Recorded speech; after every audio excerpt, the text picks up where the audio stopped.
Hey, what's going on, everybody? It's your boy Mark Anthony, and I'm here with Deontay Loco and L. What's up? And we are You Talk It. We bring it. Yeah. All right now. So, our lives as an artist. Now, we got to touch on a lot of things, and Deontay, I want you to set the tone with that. What we talked about, who we are as artists, what we do as artists, why we love to be artists. Well then, the whole 9 yards, pretty much. I'm gonna start with this. This older man, Gary Ames Rickson, said to me, he said, "You know what art is?" He said, "Art is artistic, revealing truth." And he went on and about that, and I'm like, you know what? This is why I love listening to older people, man. Sometimes they just sing things simple, right? Yeah. And yesterday I was at an event. What was the event called? It was a artist gathering for the Marvin Wells Performance Arts Center in Woonsocket. Okay. And there was a bunch of new artists there. These kids didn't care if they had crappy equipment, great equipment. Like, they cared about having a spot to play their music, you know. It's like they wired up some stuff and just went, and that's lovely, man. And I got to talk to one of the artists after he performed, because he apologized for his voice or something like that. And I said to him, I said, "Don't ever apologize for your voice on stage. If you mess up, the audience doesn't know." I said, "Every time you put your voice on a microphone, it's a gift. You know, every time we perform, it's a gift. You know, if everything was perfect, it would be boring, and it wouldn't be your art. You know, so for me, my focus this current year is building a nonprofit, building a business, and then the art, and they're both in the arts. And the big thing this year is photography. All right, I love photography. There's something that you connect with the images. It's real life shit right there. It's like just you in that moment, and you know, there's thousands of frames a second in art. So the frame that Lindsay takes and then the frame that I take as photographers is going to be something completely different. Oh, yeah. So I love that medium, and for the last 3 years I've been a producer, and I only directed like 4 videos in the 3 years, and I want to get back into what I love about this, and I want to teach artists business. My second thing is stand-up comedy. I'm a pretty funny bastard when I want to be, but stand-up comedy is a job. You know, people don't realize you get paid to do something because you're good at it. And it's not just going up there and being funny with your friends. It's a craft. So if people want to, you know, do stand-up, hit me up. I'll give you some basics to start with. Mark took the class. Yeah. Right? Mark You guys told me about that before. And I just want to chime in on this. Like, I did not know Dwayne Deontay, whatever you know him as. I did not know him prior to taking this workshop for stand-up, because for so many years and for so long, I've heard, "Mark, you're mad funny, bro. Like, yo, you're mad funny, bro. Like, yo, you need to do skits. Yo, you need to do this. You need to do that. Yo, you need to do stand-up." So when I went to try to go do stand-up, it was about, I want to say, it was 2017. I was going to try to do it. I overslept, and I ended up going out there. There was nobody in the place, so we didn't do anything. We just grabbed some drinks. And the guy hosting it, his name is Johnny Armani. He's no longer here. Rest in peace to Johnny Armani. Great guy, great human being. Didn't know me from a hole in the wall, and he talked me up as much as if he did, you know. And he knew me as my whole life. That's a great host, man. Yeah. That's what definitely. they do. So like when Charlene, and shout out to Charlene, she put a bug in, you know, Deontay's ear to reach out to me, and I got an invite. It was weird because I got a random invite to do stand up, and I'm like, what the hell? I'm like, now who knows? Right? I'm like, who the hell's out here talking about me, talking like I'm funny? I ain't funny. I'm funny, but but I was like, who the hell is out here sending, the message from God. So, I got to chop it up with Deontay, and, fast forward, here we are with a podcast. Mm-hmm. And yeah, that really is a catalyst for all this. Yeah, like we literally, like, I didn't remember my lines during the workshop, and had I, remembered my lines, I think I would have been in a better position when I performed initially. But after everyone performed and we were just hanging out and chilling, I got to showcase who I was. Mm-hmm. And once I got a chance to get comfortable, because I haven't been on a stage and I haven't been in front of a crowd in so long. It's different too. Yeah, like I'd be nervous. From music. I'm like, you got to take the next one. I'm not the doing difference that. between music and stand-up comedy, like whether you got a band or something, music behind you. Mm-hmm. Stand-up comedy is you and the audience, and that's it. So it's a different vibe. And when I got to be myself, I was doing voice impressions. You remember who I was doing? Yeah, me and him both got some Bernie Mac. I said, "Motherfucker, what you want to do?" I stirred up like motherfucking cup, a cling, a cling, a cling, a cling, a cling. I was doing Bernie, and because Bernie, he's been somewhat of an inspiration to me for many years. From the Bernie Mac show, when he would have his one-on-ones and he would reach out to America, these kids, blah, blah, blah. Yeah. But the message behind the shows. Those one-on-ones were like the heart. But Uncle Bernie. Now, remember what I was talking about before about, helping, raise my nieces and nephews. Mm-hmm. So just even in that correlation, like how that correlated to my well-being, my lifestyle, who I was. So I would be like, oh man, he's funny too. So I would see a lot of me and him just in the show, because as kids we take what we want, right, from certain things, right? Right. Yeah. Right. Like do. Right. So like watching the Justice League and watching these shows coming up, and we see teamwork, we see leadership, we see all these things that surround us in our everyday, because like we're playing organized sports. We have to be a team. We have to work together. We have to depend on each other. We have to have trust. All these things you take away from organized sports into your from organized sports into our adult lives. Mm-hmm. So like these same qualities you acquire then and there, you take with your everyday life. But not to get off the subject, but Bernie Mac, I've been doing Bernie Mac's voice since I was at least 14, 15 years old. Oh, that's right. Oh wow. And I could do so many other different voice impressions. Like I could do Marvin the Martian. I can do Barack Obama. I can do 50 Cent. I could do Lloyd Banks. Like I could do a lot of these voice impressions because I wasn't bored as a kid. Yeah. It was just that okay, I realized I can do these things. Mm-hmm. Yeah, and I was like, it's the kid 50 Cent. You know what I'm saying? Like I could do some of these things, not spot on. I would have to like really like practice it. Not necessarily practice, but like I would have to sit back real quick, breathe, and then do it. I love TV so much that I used to sit there and do the impersonations over and over and over again. And to this day, I still haven't used any of my impersonations on stage.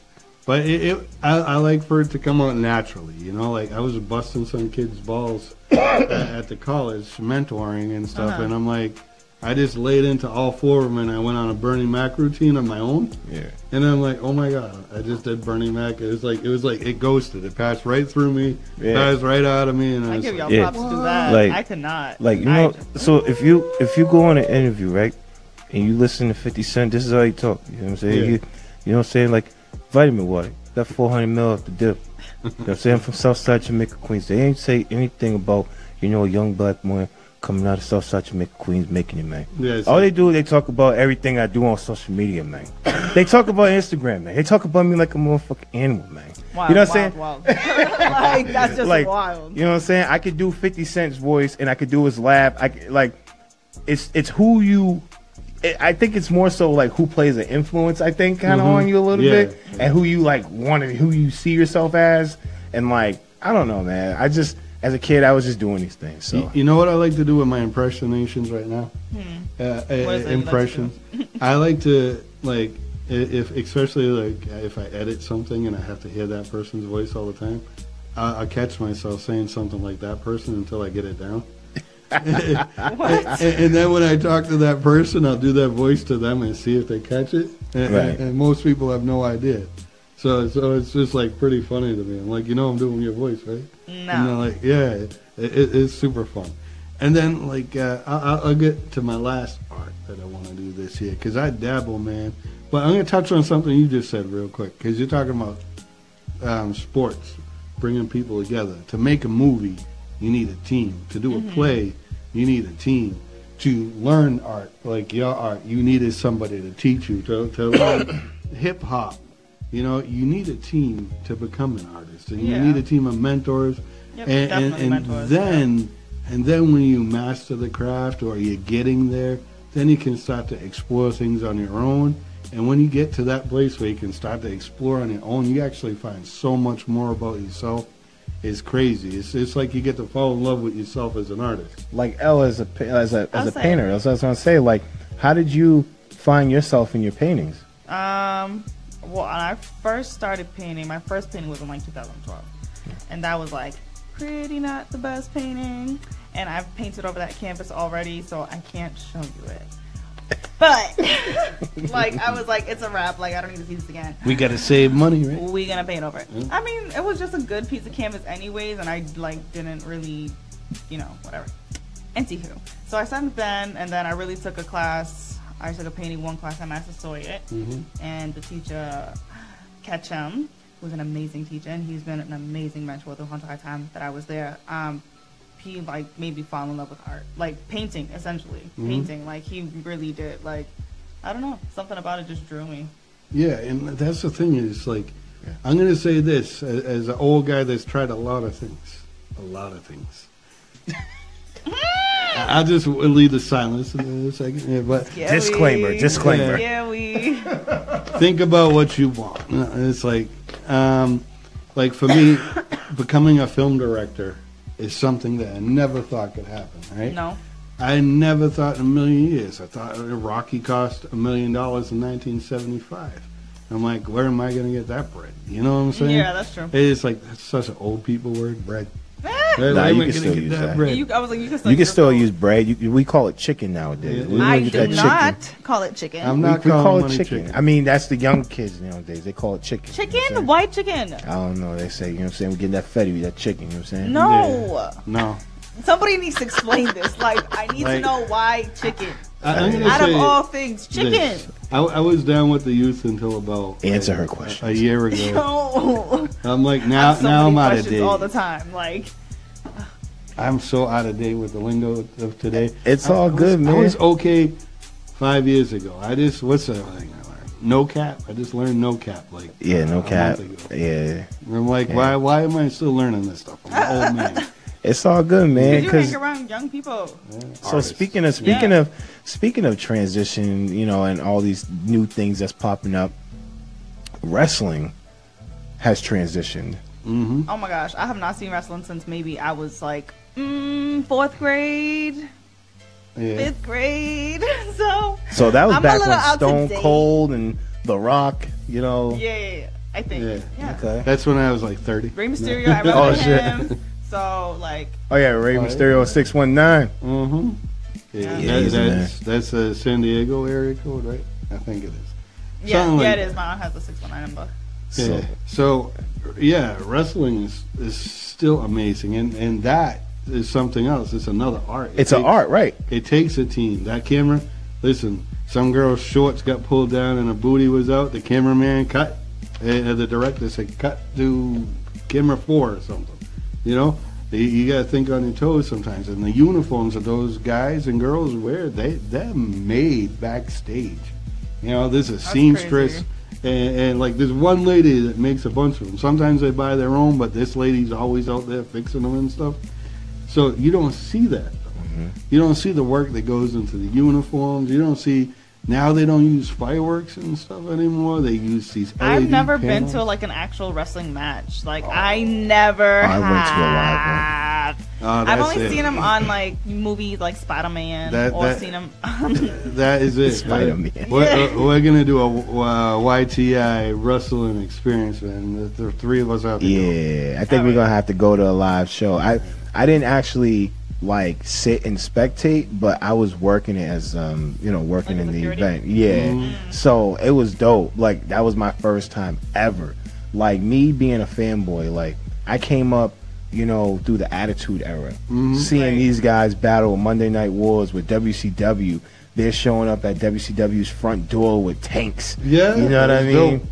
You know, I'm seeing The Rock go from heel, super heel, to being super hated in arenas. Oh, wait, you gotta take it back. Go ahead. He was a super dork. Yeah, he was Rocky Maivia. Then he was Rocky Maivia. He got hurt, came back as The Rock. He came back as The Rock. Oh wow. Yeah, so like he's like, I didn't know all that background story. he told Vince I just seen McMahon. the Scorpion King too. Yeah, he's like, Vince McMahon, give me a microphone.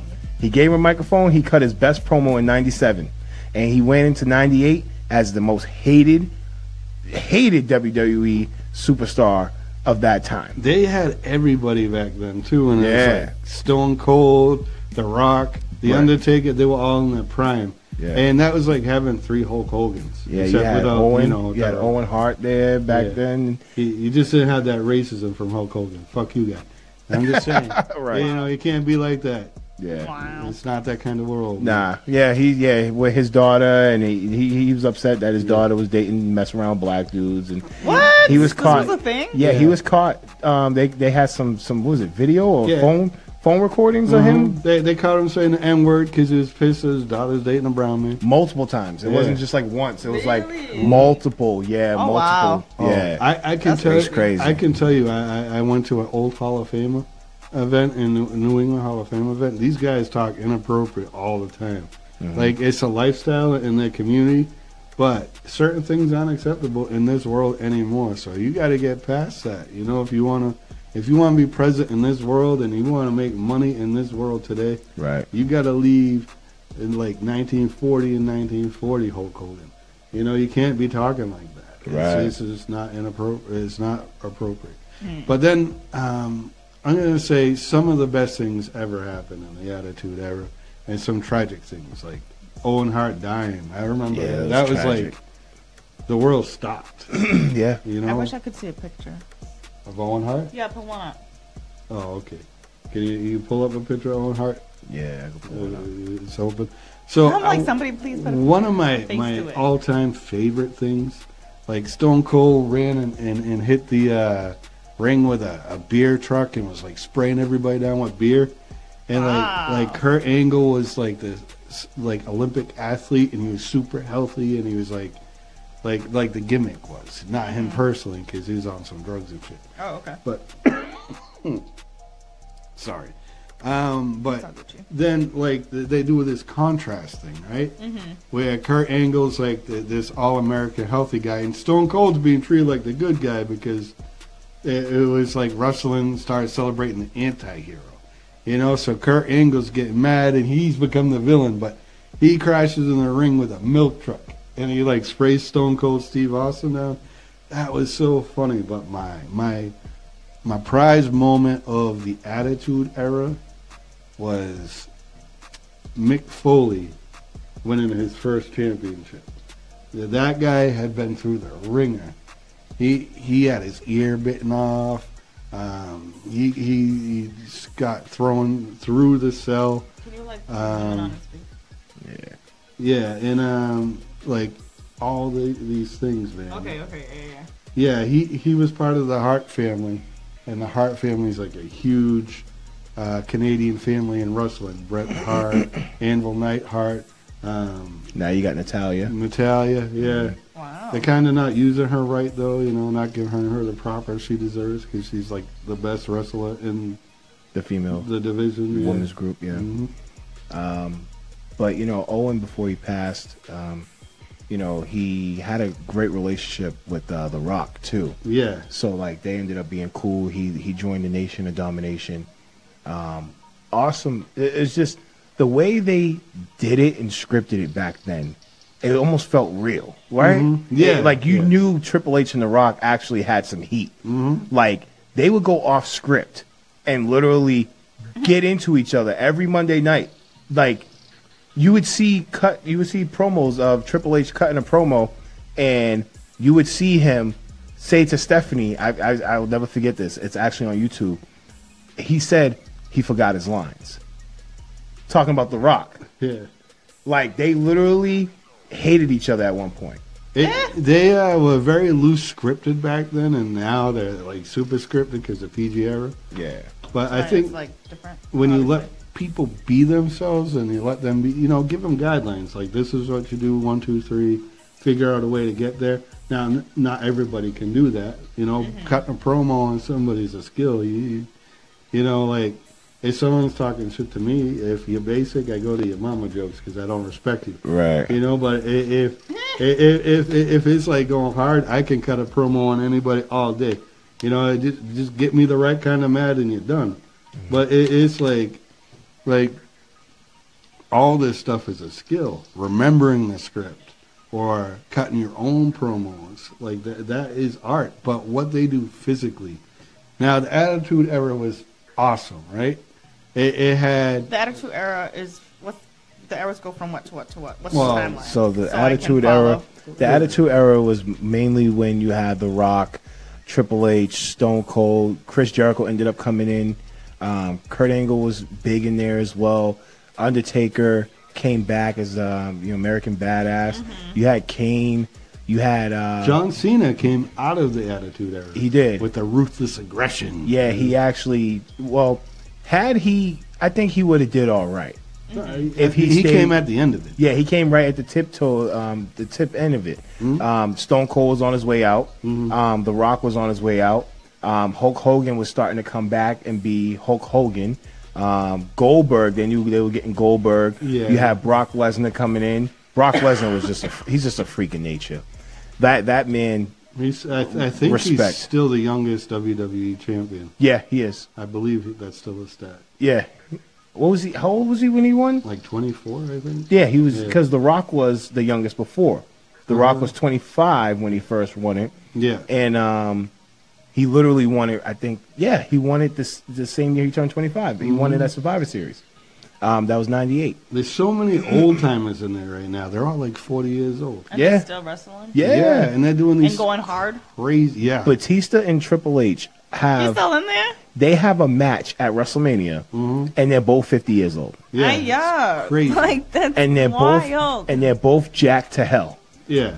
But I do think They some probably of... have like a really good diet, like a really good workout A routine. nutritionist, that's all it takes. Yeah. Some of those guys need to step down. Like Triple H's last couple of matches weren't all that great. He got hurt in his last one. Kurt Angle's last matches, they weren't that I great. have a question. They look terrible, yeah. If wrestling, so from what I know, that it's not like I know it's a sport and they're doing stuff, but it's not like them actually physically hitting each other. Sometimes they do. It Okay, depends. Yeah. So it goes wrong, their stunt goes bad, they hurt themselves? So or like, I can. how does that You want me to happen? touch on this real quick? Because I'm like, Or you want to touch on it? Let's talk about, I'll let you touch on it, but Becky Lynch and Nia Jax. You know Oh, about yeah, that yeah. situation? So there was a situation where there was an all-out invasion, right? Women's division, one brand was invading another brand. And a punch was thrown wrong. And, well, you want to finish it? Shattered her nose. Blood just Everywhere. It's crazy. And when you wrestle, so they don't show it too much, but they show it. You're putting your life in another person's hands. So literally, if they jump off the top rope, it may look like they're landing on them, but they're actually catching them. So like they do this ever so often. It's technique. It is technique. Yeah. And it consists of muscle memory and all these things that intertwine and play into this. But when you see a guy jumping off a top rope into a group of 4 or 5 individuals that are on the floor, It's on purpose. it's on That purpose. just gave me a chill. It's on purpose, one, but they're all standing. But if you look at it, they catch the person, but then they fall with him. Yeah, they're I'm absorbing gonna have the to. blood. I'm gonna have to analyze. Yeah, Next time. so, Put like- something on YouTube when I go home. So when you do certain moves, you're not necessarily using your body strength all the time. They're gonna help you. They're gonna jump a little bit. They're gonna lighten their body up a little bit. They're not gonna give you dead weight. They're gonna make sure you look like they're gonna take care of you. You're supposed to take care of each other. One thing they did that's good about this PG era or whatever it's coming up to, because they're in a transition, is they really try to take care of the wrestlers today. Like, Right. if you go back to I forget what it was. It was Mick Foley versus The Rock. Mick Foley was the false count anywhere. Yeah, It's about the one that wasn't live. There was an empty arena, and it was when they fought, and then No, not that one. I think it had people in it, but he was supposed to take 5 chair shots, right? Oh, the I Quit match. Yeah, the I Quit match. And he took 15 or 16 He of took those. 11 chair shots. Yeah. And the last one, it was like death. You know, it was like, oh my God, this needs to stop. Yeah. And back then I watched it and I was like, this is awesome. And then like I watched the behind the scenes and everything of it, and that was when wrestling was like, yo, this hardcore title, these type of things, they need to stop. Because of, you know, like, I won't talk about it too much, but Chris Benoit ended up killing his family because his head got all messed up from, like, brain injuries. Yep. You know, so they had to change things. And what they got going on now is this thing called NXT and AEW and New Japan and the WWE. Yeah, the WWE starting to come up with some real competition. And it has like a lot of skilled athletes.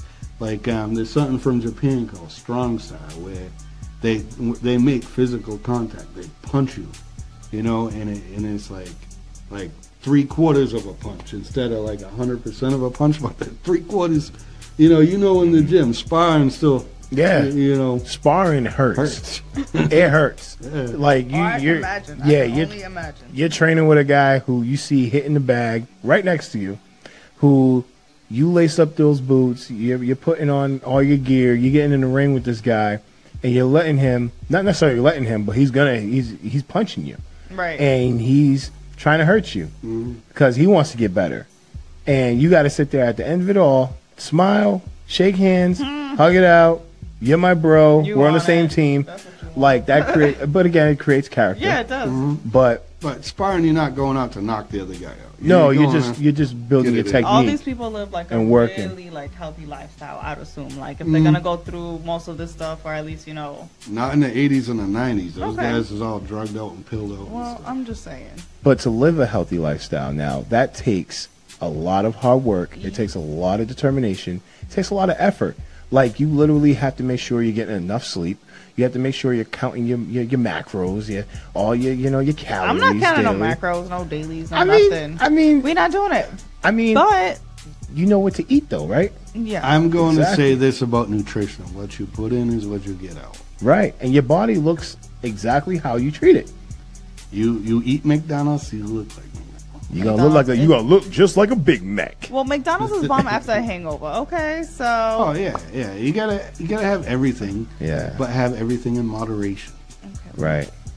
Also, find your way. If you want to do yoga, right? Do yoga. If you want to bench press 400 pounds, I don't do that no more. Yeah. I don't lift that much, that heavy no more. It's hard. It's really bad on the joints, man. But set a goal and get there. You can make a plan to get to 400 pounds. There's like things you can do, stretches and stuff for your joints. I mean, I was there, and I'm telling you, I got hurt. Like, you're more susceptible to being hurt. Mm-hmm. You know what I mean? Like, being an athlete, being a collegiate athlete, being a high school athlete, being a youth, midget football, all these peewees leagues, all these. Like, I've been hurt. I've been through these wars, man, and you don't go into it like, oh my God, I'm gonna get hurt. No, you don't think that, but when it happens, it stings and it hurts. Yeah. And not only does it hurt physically, but it hurts mentally because now it takes time to heal. All these things that just really suck. So you got to make sure you eat right. Make sure you take vitamins. Make sure you drink enough water. I think too, one of the things that like in common with those wrestlers and me and Mark is muscle memory. Yeah. Like I can get in a ring and I can spar with somebody right now for like 10 rounds and then like pass out for 3 days. But like I won't quit because it's like the muscle memory's there, the skills there. Sometimes I'll be better than the guy that's in the ring with me still to this day. And it's like I got to choreograph a fight scene in a short film, and my muscle memory brought it all back. And I was telling him his moves with the gloves up like this, and jab, and and if I didn't have that skill set, I didn't have that muscle memory, I wouldn't be able to do that. And like I think that's something that is great because we all get old, right? But so we all have to practice healthy things. If we have some Healthy kind habits. of fitness in our lifestyle, it's good. Yeah, it's good just to get out energy. Anyways, too much built up can do you some bad. Mm-hmm.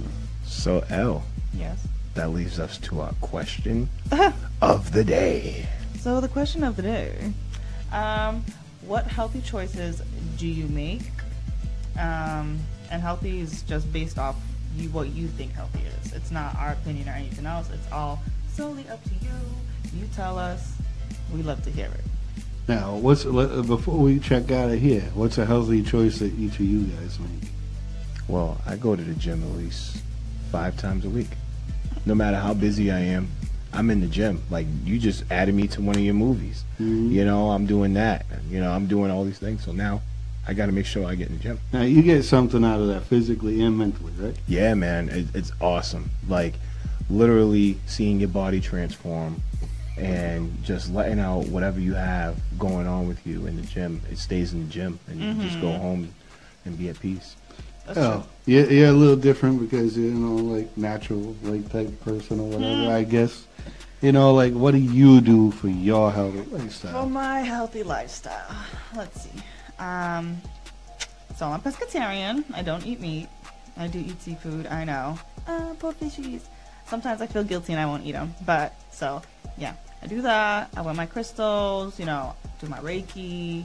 I do my sage. I smoke my reefer. These are healthy, choices I make for my life. Smoking it. Reiki is that thing with the rocks, right? Reiki is a no. I thought it was the thing with the rocks, the stones. No, Reiki is like with your hands and stuff. It's like getting in touch with spirits and stuff like that. There's going to be a meditation going on. You lay on a bed and stuff. We're not gonna get too much into that right now. Okay. I'm not gonna get too much into that. This girl told me that she wanted to Reiki me. I was like, I don't know what that is. Yeah, she tried to cleanse you of your energy. Don't be trying to stall on the question, D. What about you, bro? What healthy choices do you make? Me stall or avoid? Oh. Yes. Well, that's our time for the show. No, me. Over the years, I've done different things. Yeah. I really love weightlifting. I really love boxing training. I'm an old man now. I'm in my 40s. I don't like getting hit in the face no more. It kind of gives me a bad attitude. So it's like just doing the training, right? I love that. I can't run anymore because my legs went bad. But I'm going to say this. So what do you do? I defeated asthma because of fitness, right? Good. And I've been overcoming a neurological problem my whole life. And I adapted. I always adapt. That's one thing that I will say, that you can always set modifications, you can always change, you can always find something that make you healthy. Mm-hmm. Clean eating is great. I'm working on back to that. But what I do right now is weightlifting, and I get in the pool, and I can't jump anymore, so I do jumping jacks underwater. I can do that, Awesome. So I find a way to keep my fitness. Very nice. All right now. And now you heard it, folks. So remember, the question of the day was again, what was it, L? What healthy choices do you make? And you know who we are. We are You Talk It, We Bring It. And we can be found on Facebook, Instagram, SoundCloud, and, of course, YouTube at You Talk It. And Twitter. Yeah, and Twitter. And ring that bell. Subscribe, share, watch, learn, preach, teach. That's what we doing. Until next time, y'all. What's that thing we do? Oh, we bring it. We bring it. That's right. Let's do it. Get it. See you guys again. See you guys soon.